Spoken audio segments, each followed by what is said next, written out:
Hey there, good evening everybody, and welcome to Prog Monster. My name is Murph. I am the host of this show. This is a show dedicated to progressive rock and other forms of rock music. So we're back with our series for September. This is episode number 13, battle number 13 on day number 13. So I've had to change a couple of things here, and I'll get into that shortly.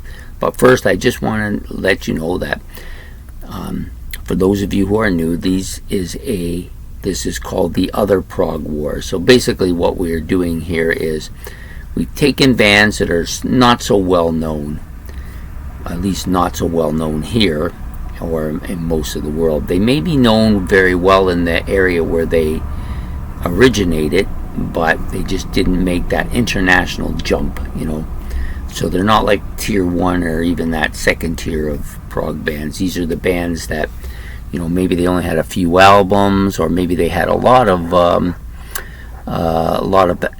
lineup changes, or maybe they didn't get the record label that quite suited them, or their prog music came out in a period when it wasn't so fashionable to be prog music, or they came from an area where prog wasn't dominating, or they came from across the seas and weren't as noticed here in North America.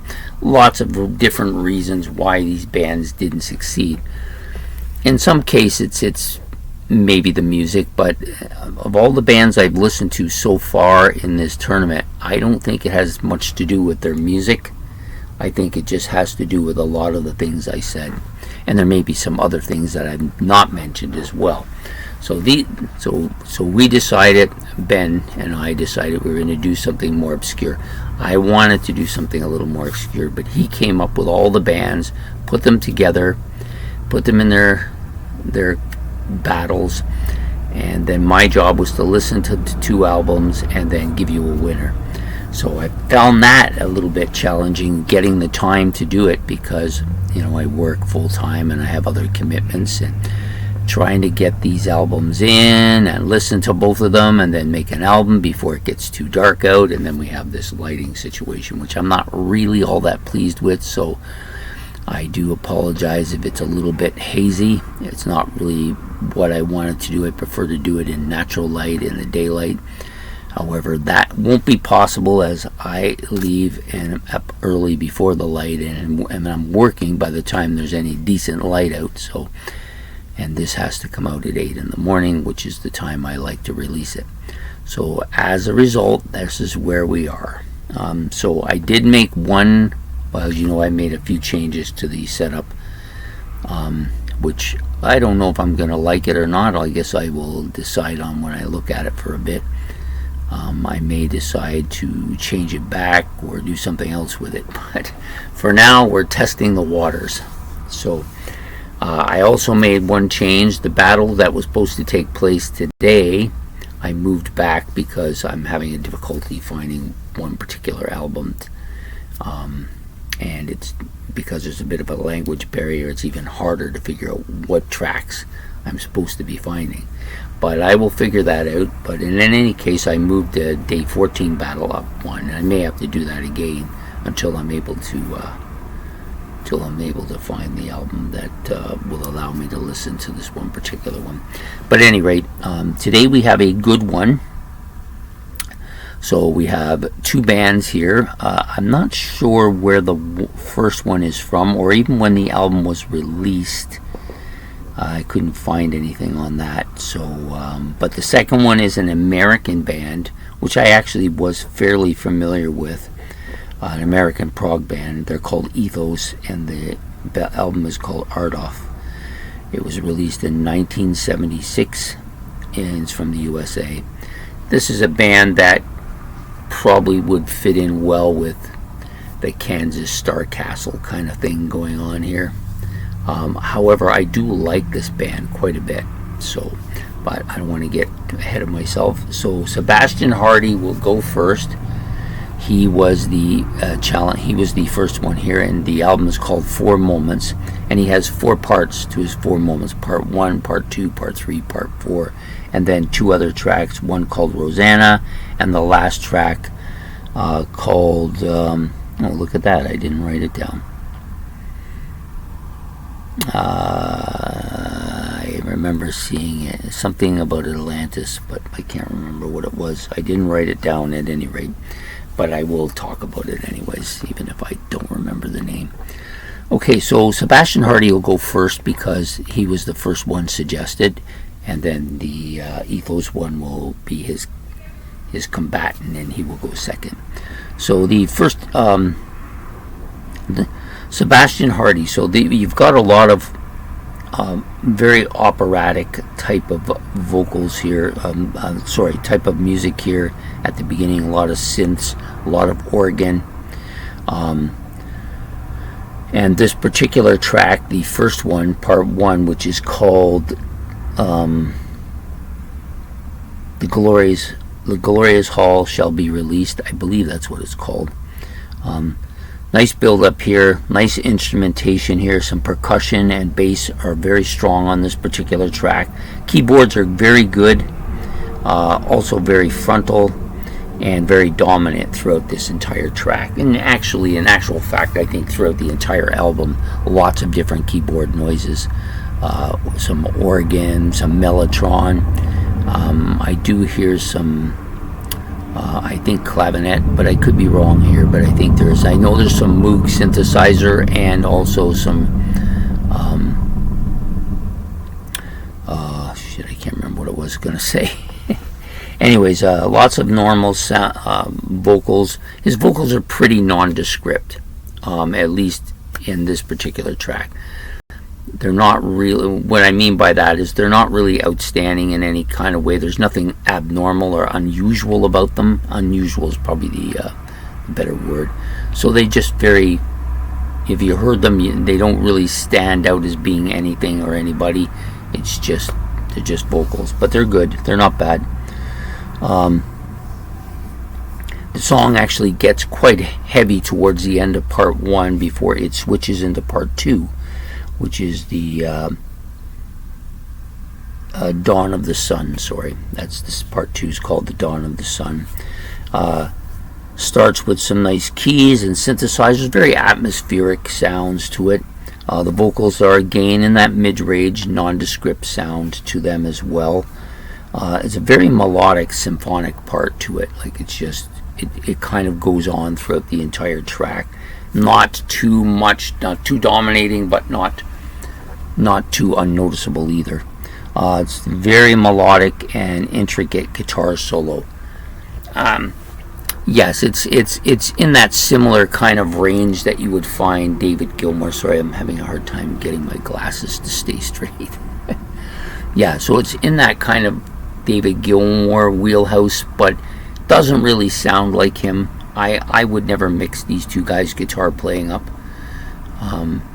But he has that similar style, very slow, melodic, lots of like endless playing. He's really good. I think he's a very good, intricate player. The drums are also very melodic but strong here as well. Then you switch into part three, which is called the Journey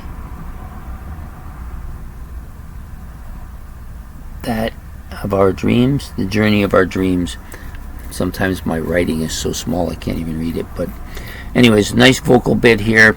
A little bit higher though. And this part is very clear. Like his vocals are fairly clear on the album. This is much clearer than even the first two parts. More atmospheric keyboards, lots of guitar and drums, very melodic again. This track has more guitar riffing than the other previous tracks as well, and some nice and more dominant drum parts. The solo is again very melodic, very emotional. I find this something that Gilmour does quite a bit too. His guitar solo really brings out the emotional part of the song, I think. And this guy does a similar thing, but at a lower key, I think. I don't think he's as dominating or as forward. What else? Keyboards and solos. There's a keyboard solo in it that's very, I think, a mellotron solo. Has that mellotron sound to it, which I like. I'm a mellotron fan, I have to say. Okay, so part 4. So those first 3 tracks were quite a bit of vocals on them, although they often don't start till later in the song. These are the next 3 tracks, no vocals at all. Just an instrumental part, and I do apologize. I am tired beyond what I can describe right now. So very heavy riffing to start the track. Lots of mellotron here. This is the shortest of the 4 parts. It ends with this really symphonic kind of synthesizer slowdown, I guess is what you might want to call it. It gets slower and less as it goes towards the end. Lots of guitar riffing again, very dominant solos, I think, and synthesizers. So overall, this album is predominantly atmospheric symphonic sounds with lots of instrumentation, lots of synthesizers. Oh, sorry, I forgot the last 2 tracks here. So one's called Rosanna. That is also a lot of guitars, a lot of synthesizers, very instrumental. And the last track, which is the longest track on the album, 1 track. I mean, the 4 parts take up the dominant part of the album.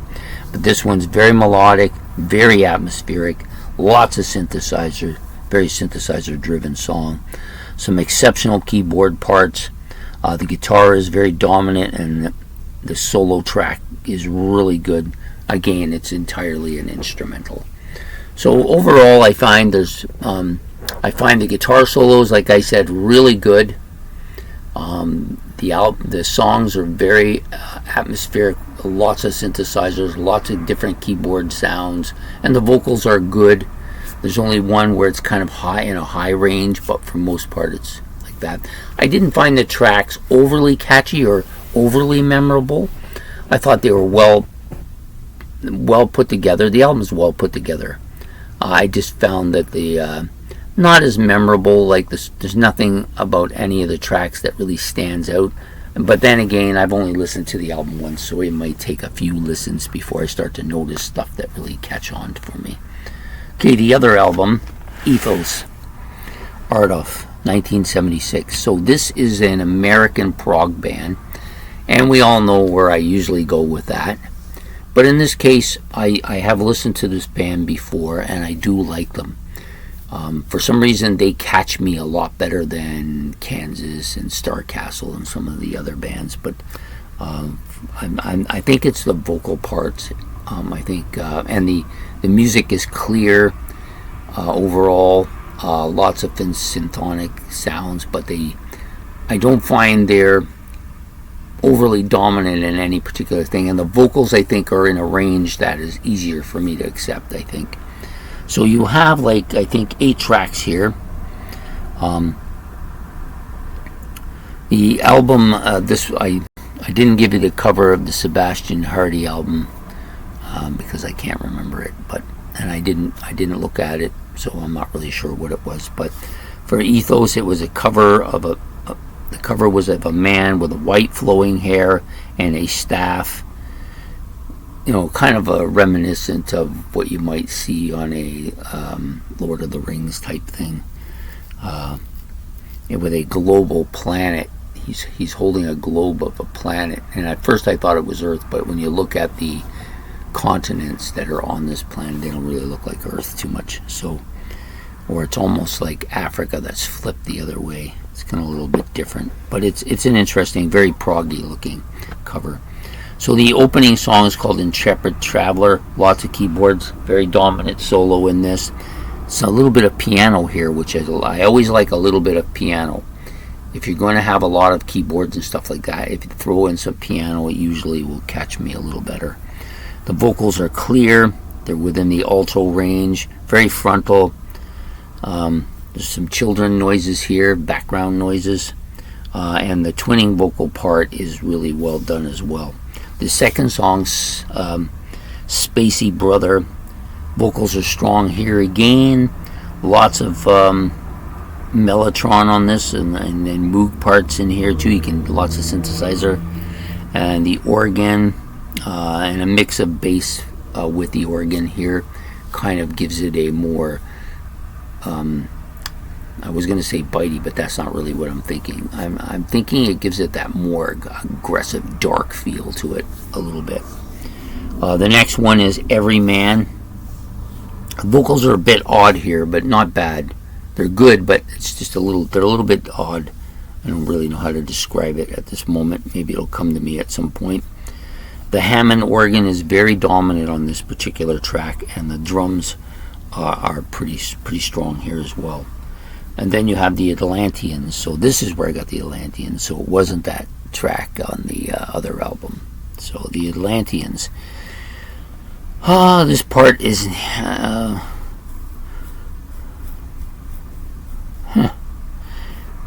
The thing about this particular track is they are displaying wholly here how good they are at their instruments. Very dominant instrumentally, this track, and very well done, I think. Then you have the Spirit of Music, which is next. This track is mostly catchy with all kinds of impressive riffing and stuff like that. I think the vocals are pretty impressive on this track as well, and the instrumentation overall is really good. There's lots of mellotron on this too, so that doesn't hurt it. You got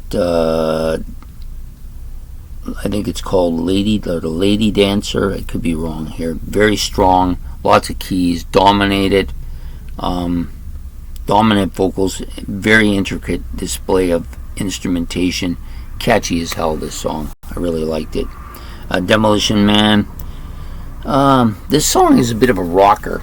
It's got that kind of Kansas feel to it, where it's kind of it doesn't, again, it doesn't sound like Kansas. It just reminds me of the some of the stuff that Kansas does, and many people feel that Kansas is a prog band. I don't dispute that, but they do have a lot of different sounds to their music. These guys have a little bit of that here. It's very, very rocky, very catchy, rocky, hard rocky type stuff. I don't even know if that's a word really, but it definitely has some prog in it, and I love the guitar on this track too, really good. And then you have the last track, which I really bastardized the writing on that. Oceana, I think it's what it's, Oceana or Ocean. Very atmospheric, great ending to a wonderful album. This is very atmospheric, almost kind of a symphonic kind of song. A little bit different, but I really like this album a lot. I think it has a lot of differences to it, but it's very proggy, much more than I think Kansas or even Starcastle are. And people say that they're very proggy too. I don't find Kansas as proggy as people say they are. I don't dispute they have progginess in their music. Certainly have more in their music than Styx has, and people will say Styx has some prog in their music, and they do. But I do not think of Styx as a prog band. To me, they're a hard rock band, maybe a pop hard rock band. Kansas, hard rock with some prog in their music. Starcastle, maybe somewhere between those two bands. These guys are much proggier, I think, and their music comes across as proggier. I think they have a lot less of that vocal domination that you get with bands like Kansas and Styx. I find these guys, they rein it in so that it's appropriate. Not saying that they don't have strong vocals, because they do, but they're not as dominant as you might find on some of those bands. I really quite liked this album. I think it's definitely an album I would like to have. I think they do have a second album as well, if I'm mistaken. I think they have two, and then they disappeared, which is really it's kind of like White Wing. They had that one great album, and then they disappeared too. So, but really tasteful album. I enjoyed it. I think the production's good. I think the production's pretty good on both albums, and I think the sound quality is good on the Sebastian Hardy, and I think it's much better on the Ethos album. And I enjoyed both albums. But today I have to give it to Ethos. I think that they are a notch above Sebastian Hardy. And in defense of Sebastian Hardy, I think that I need to listen to his album a little bit more. That's the problem when you're doing prog wars, is that unlike hard rock bands, you hear them once and you really like them, and usually the best part of the prog or hard rock bands is at the beginning, and everything's really fresh and you really like it the most.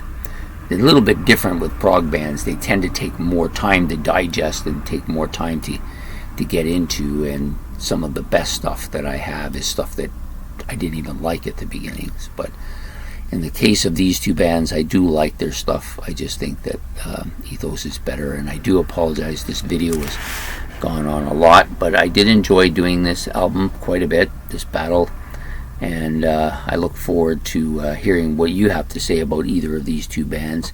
Please make your comments in the comment section below. Hit the like button, I would appreciate that, and the subscribe button, that would be great as well. So there'll be no more, hopefully no more night ones now. I think that we might have a little bit more time for the next one, and so I'll try to get it in during the day so you don't have this lighting. Lighting is always a problem with these videos. I think that natural lighting is so much better than artificial lighting. So anyways, have yourself a good evening, and we will see you when this comes out in the morning. Take care. Bye.